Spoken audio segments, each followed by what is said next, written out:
Welcome to the Middlesex Chamber today. My name is John Guerin, and it is a pleasure to be with you once again as we talk about the Middlesex Chamber of Commerce and its many activities, its events, its people, its all kinds of things. But today we're going to be looking at one of its councils, the Real Estate Council. And we have as our guests here on the program the chair of the Real Estate Council, David Gallitto. Pleasure to be here, John, as always. And also we have another member of the Real Estate Council, George Souto. My pleasure as well to be here. Very good, excellent. And as I usually like to do, I think most of the viewers who've seen the show before know I usually like to turn it over to the guests right away so that you can introduce yourself and give us an idea of what you do in real life besides the Real Estate Council and what allows you the time to be involved in this whole event. So, David, why don't I begin with you? Sure.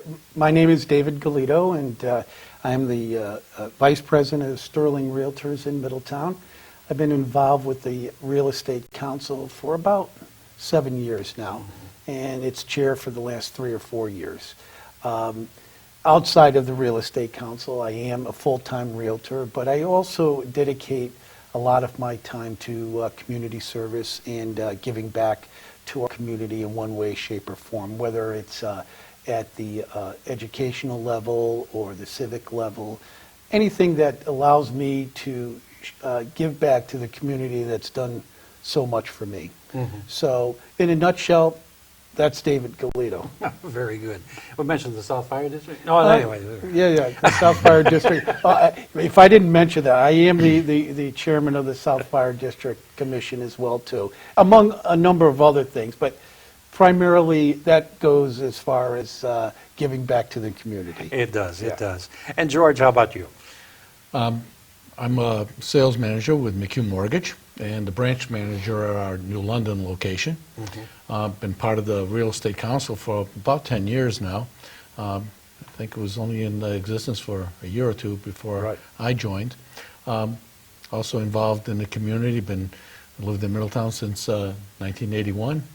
Involved in several organizations since then and have enjoyed it. And through those organizations and the activities, both my sons, who went through the public school system here in town, through those activities, I've gotten to know quite a few people in town and feel very comfortable here. Oh, that is terrific. One of the things, I have to put this out there, the heartbeat of real estate. That was kind of going to be the theme of today's program. I'm not sure exactly where we're going to go with that as a theme. Am I the heartbeat of real estate, or is George? I was going to say we're going to have to explore that to get farther into it. But seriously, as we're looking, as we're preparing this program, here we are in early 2015, and it's been one of the snowiest, coldest periods of time, and a lot of places I keep reading kind of slowed down what's been happening in real estate. So let's look ahead to a projection of warm weather and springtime in New England. And David, where do we go from here? Well, we can only go up from here. Okay. Without question, John, the weather does impact the job that we do in real estate. It's very simple level of taking clients out to show properties or people wanting to list their property. You know, when you have 4 or 5 feet of snow on the ground, it's very difficult to do, and people are reluctant to do it at this time of year. You know, it can only bode well for the spring once all of this snow melts. I think there are a lot of people that are anxious to get involved in the real estate market, both on the selling aspect of it and the buying aspect of it. So I think once we can get through this month and into the month of March and April, I think real estate market in Middlesex County is going to grow heavily. Okay. Yeah. And now, George, from your perspective, obviously real estate is a pretty important item as far as a mortgage company is concerned. How has this impacted where you are? I mean, obviously, if there aren't sales, there aren't new mortgages. How does that impact you? For me, it becomes making myself or my loan originators that work under me more accessible, because with the way the weather has been, you got to make yourself accessible. When you have inability of people sometimes to be able to meet with you, we try to make ourselves available as best as possible to meet with them. This is actually the second February that we've just gotten killed Right. Yeah. with snow. And I remember last year all too well. And actually, I'm encouraged by this year because February, as bad as the weather's been, I think it's been better business-wise for me than last year was. I've seen more activity the January and February than I did last January and February, which to me is a good indication that the spring market should be better, which is something we missed out on last year. Yes, we did. And a lot of what George does begins for buyers in the pre-qualification process of their loans to determine what their buying power is, what they can afford, comfortably afford, and that's where, George gets involved and his originators get involved. So where George is seeing the increase in activity with regard to that, that bodes well for us on the real estate end of it, because people are getting ready to get out into the market and start to see some homes. And it all starts with the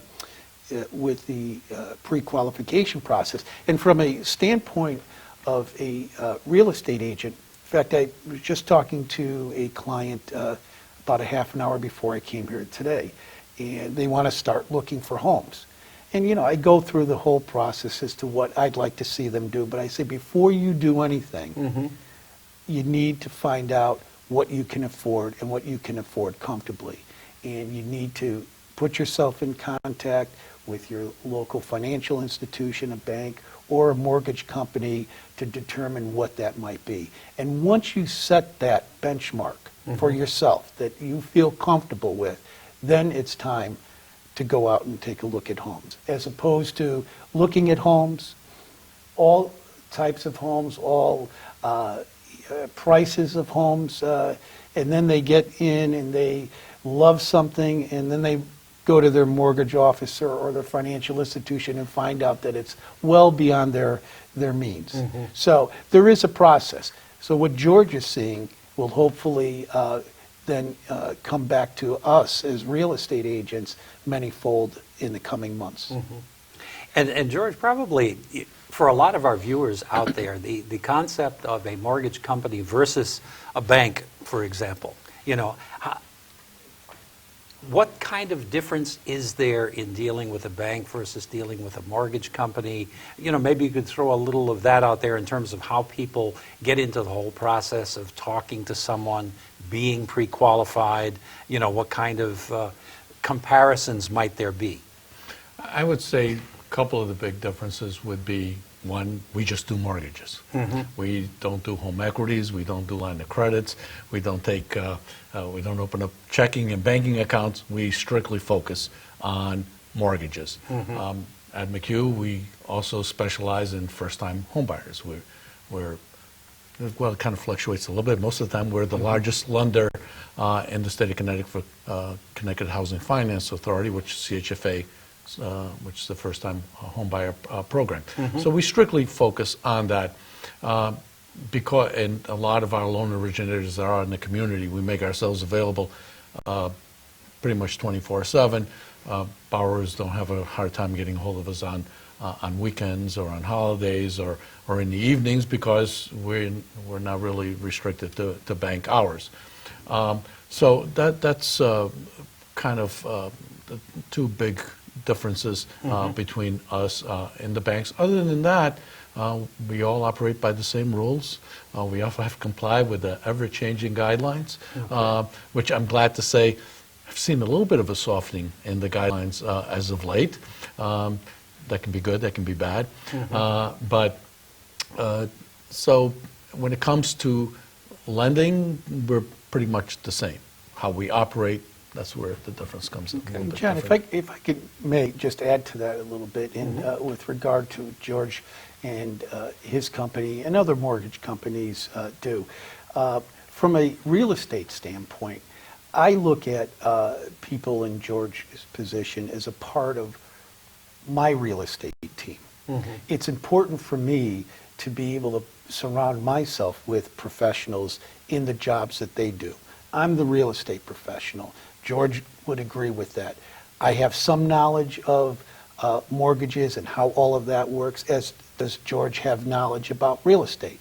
But we are professionals in our own field. And what's nice about it is you feel comfortable, and I feel comfortable when I refer a client to someone like George, that I know that that client is in good hands. And George is going to take care of what he needs to do for that client or clients, and I know, and I will feel comfortable knowing that that's taking place. So when George comes back to me as a real estate agent and said, Dave, the Joneses can afford up to this amount comfortably. They don't want to go any higher than this, because then that will get them out of their comfort range. So this is where we want to be. Once I get that direction from George, it makes my life a lot easier, because now I have the parameters and the criteria that I can put together to find my client's home. So it's very important to have professionals in every aspect. And of course, then you go beyond that with the rest of what I would call my team is an attorney and a home inspector. And each one of those professionals has an important part in the entire real estate process. Yeah. And probably jumping back one stage in there, when you talk about, okay, the client comes in, they're interested in getting into the real estate market, they want to buy that home, whether it's a first or an upgrade or a downsizing, whatever the situation might be. How do you work with them to determine just what they're eligible for, what what you as a company would be able to do for them as far as a home mortgage is concerned?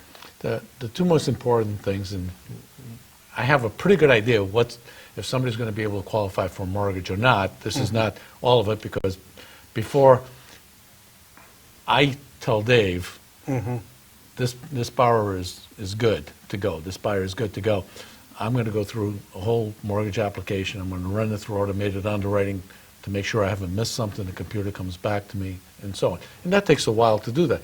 But within the first 10 minutes or so, which is when I pull their credit and we look at income. Because what the credit scores are and what the debt to income is, that's 90% of it. And it's important that that be accurate when you look at that. Sometimes I get a person calling me and saying, well, I don't want my credit pulled because it's going to lower my scores. And I said, well, unfortunately, that's a necessary evil, because unless I really look at your credit scores, then I can't help you, because I'm not going to tell them, put this person in your car based on assumptions. It's going to be on the facts. Once I look at that, then I start getting a very good idea. Now, unfortunately, a lot of times you look at the credit, and there are things on there the person would rather not be on there. So I will give them some advice as to what they could possibly do. I'm not a credit counselor, and I don't get into that, but I let them know what needs to happen in order for them to then be able to come back and talk with me. And I will work with them and make myself available, even though it's not now. I never look at it as that you can't buy a home. It's just right now you might not be able to buy a home, all right? But if with the right advice, they can. Yeah, or looking at the different types of homes that are out there, the price ranges of homes that are out there. When you sit down and say, okay, you could buy up to, a $275,000 home. You could buy up to a $500,000. You could buy up to a $150,000. How do you? Are there pretty good guidelines for you in developing that sort of? There is, but besides the guidelines, which are pretty black and white as to where they fall, to me, the ultimate in what they can purchase goes to that comfort level that Dave was talking about. Right. Because I might tell them, you can purchase a house that's $500,000. They feel all proud that they can afford something that's that high. But then I give them the reality of the monthly payment. Because they're the only ones. That's what it comes down to. They're the only ones that can really decide, Sure. is that a payment that I can live with? I know what's on the credit report. That's the revolving monthly debt and loans and things of that nature. But I don't know the lifestyle. Right. I don't know how often they like to go out to dinner, how often they like to take vacations, what clubs they belong to. None of that shows up on that credit report, and they're the only ones that can then see what that monthly payment is, and is this something that I can handle? A lot of times, yeah, it's great that I qualify for that much, but this is where I want to be. And then we look at, okay, at that price, at that monthly payment, this is pretty much where you could do. And then they see Dave, and a lot of times they look at that house, and it's maybe the next little bit step up. So then they'll stretch it a little bit. Right. But the worst thing is for them to go and look at a house, find out that they can't afford it, because no other house after that is going to be as nice as that house. Sure. Even if it isn't. Yeah. It's happened to all of us. That happens all the time, and that's why I spoke to that, because it can be pretty devastating for some people. So. And at this point, I think we can start talking about the market itself in terms of what's out there. I know last year when we sat on the program, Dave, we had Mr. Barbero in, who was talking about the merger that was going on between Middlesex County and New Haven County realtors, and the work that has gone on that. As you're looking at the broader market within our area, what do you see? If you're in your crystal ball, what seems to be the situation? It's certainly much better than it was 3 or 5 years ago. Absolutely, and there are indicators and trends. For example, we're down to our inventory is shrinking. So when inventory shrinks, you're moving toward more of a seller's market, because then those properties that are listed become more of a premium. We were, I would have to say, last year we were in the 10 to 11 month backlog of inventory, and now we're close to 7 months. So there's been a change, and that's good. In Middlesex County, and you realize Middlesex County goes right down to the shoreline, and there are more expensive homes in different communities, but roughly I'd have to say the average price of a home, 2-bedroom home in Middlesex County, is about $190,000. 3-bedroom, which is a standard, about $290,000, and then 4+ you're $450,000 to $460,000 and up. So on average, when you look at Middlesex County, it's about $290,000. Now, that takes into consideration some of the more urban areas and some of the smaller communities. For example, in Middletown, obviously it's a larger city, larger population. That average sale price would probably be in the $220,000 range or something along that line. But as far as Middlesex County is concerned, and we are the Middlesex County Chamber, you're in roughly about the $290,000 range. So inventory is shrinking. That's a good thing. Now, when you talk about inventory shrinking, does that have much to do with new building? And not necessarily. Okay. It just simply has to do with the properties that have been on the market for whatever length of time are selling. Okay. And it speaks to what George had mentioned earlier. There's been activity, and we've seen, a better January and February despite the snow.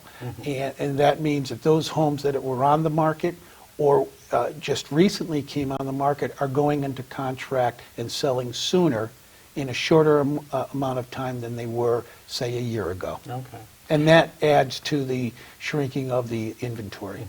Because I've got to admit, in terms of traveling around, I've seen more new building than I have seen in quite a while. Yeah. Which is why I was wondering if that had much effect on the market in terms of what was out there and available. I don't think developers are back at the speculative level that they were 10 years ago. No.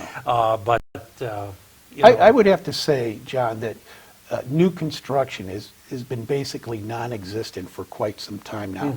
We're just seeing developers come back into the market and put together their subdivisions or small developments to test the market, to see if there's any interest out there for new construction.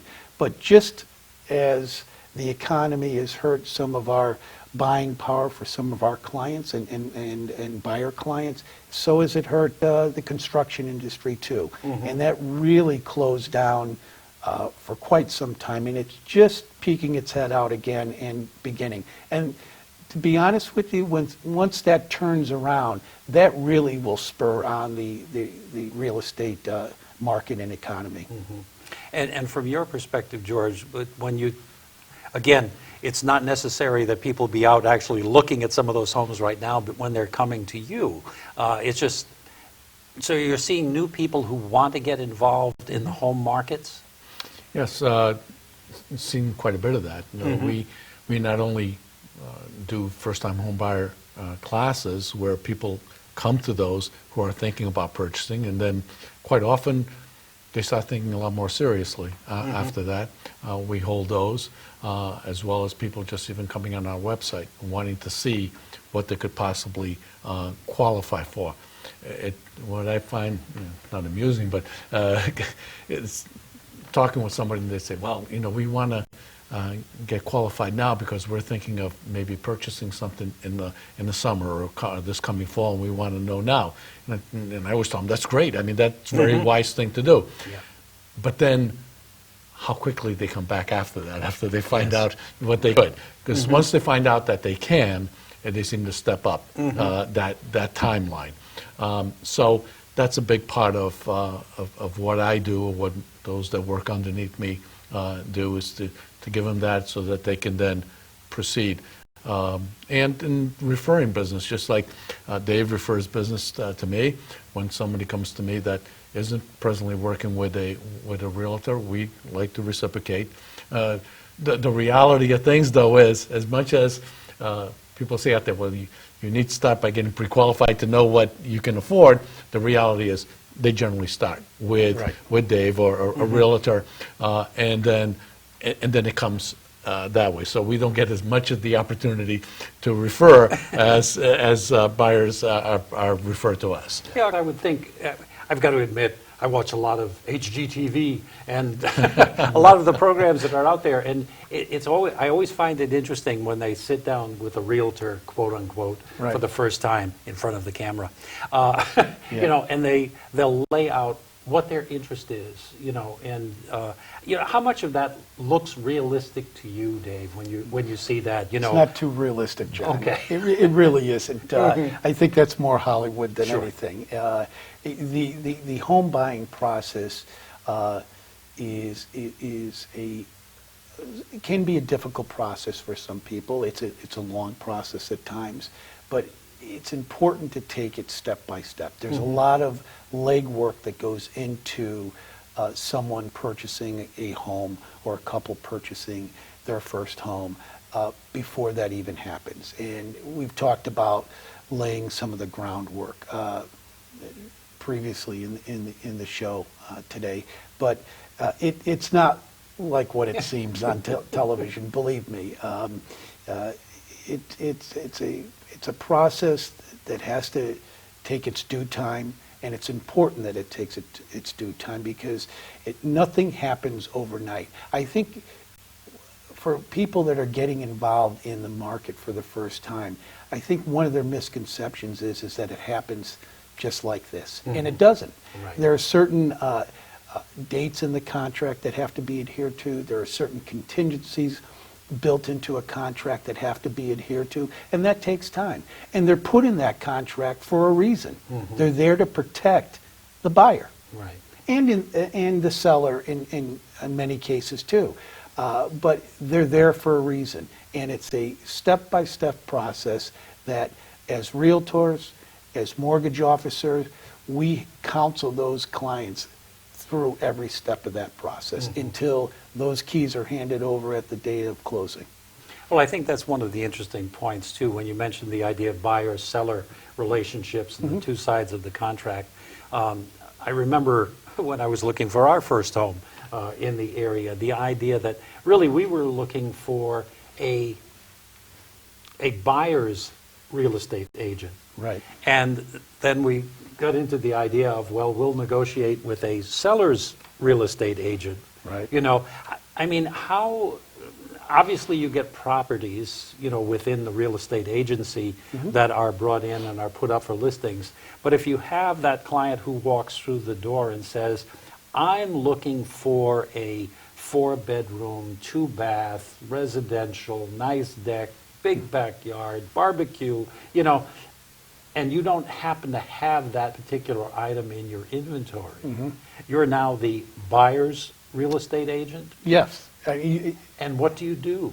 Okay, good. That's a very good question, and you touched on a few things that I will get to.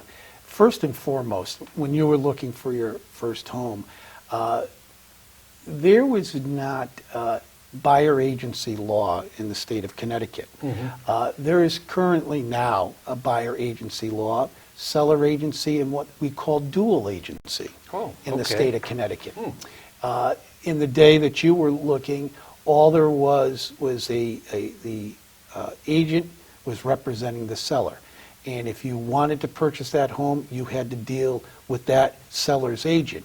And what the state of Connecticut determined was the buyers were not being represented properly, because when that seller lists that home, that agent is married to those sellers. Sure. They've signed an agreement. Right. So I think it's obviously a very good thing that buyers are now represented. So then we get into something that's called dual agency, which I'll touch on. You explain that same scenario. Let's say I do have a home. Right. Okay. I have a home that meets my buyer's criteria, and they want to see the home, and let's say they ultimately put in an offer on it and we go to contract. Through dual agency in the state of Connecticut, in my case, Sterling Realtors can represent both the buyer and the seller in a transaction. Okay. It has to be at an arm's length. I cannot reveal any information that the seller may not want me to reveal, and or vice versa with the buyer. So it's done at an arm's length transaction.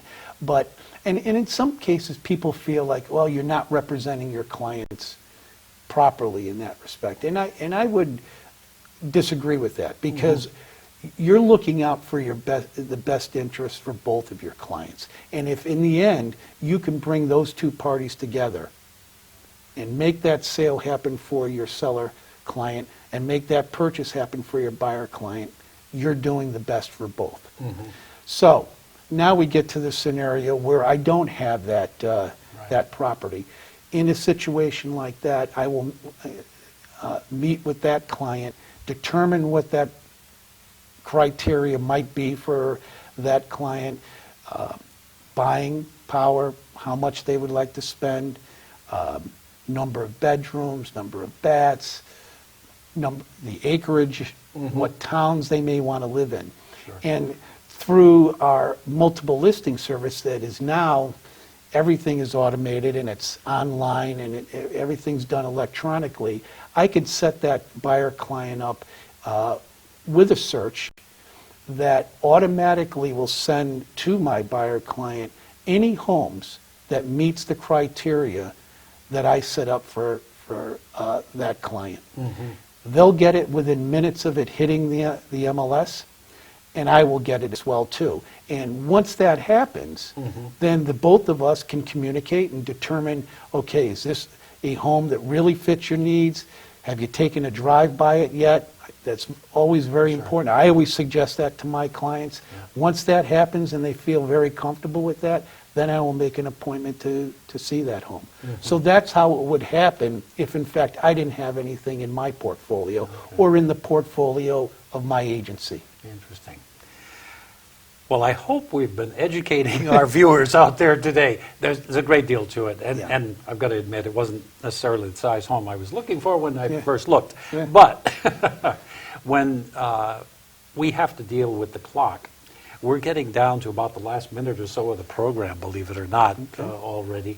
But I'd like to give each of you a chance for a final word, something that you think might be important for the viewers out there. And George, why don't I turn to you first? Well, I'm going to piggyback on something that Dave was talking about right now, and that is, from a lender's perspective, for me, it's extremely important that that buyer be represented by a realtor. Because I won't cross the line into what a realtor does or what an attorney does, and I don't think an attorney should do that as well, or vice versa. I do what I do, I think, very well. Dave does what he does very well. Things work out best when each is doing their part, because I'm not versed in the parts of the sales contract that he deals with, just like he doesn't really get into my end with the lending guidelines. And it all works best when we're each doing what we do well. When somebody gets involved where they're saying, I'm going to eliminate the realtor because I think I'm going to save money, first of all, that doesn't happen. In each transaction that I've ever been involved with, that's been the case, they wish they had a realtor in the end. So. Very good. And Dave, how about you? A final word? Yes, final word. Just to touch on the Real Estate Council, we're very proud of what the Middlesex Chamber Real Estate Council is doing. We're some 23 members strong. We're doing a heck of a job on that council, educating our agents, holding tour of homes, and so forth. So we're very, very happy to be associated with the chamber. And for all those viewers out there, spring is around the corner, and it's time to go out there and find a house.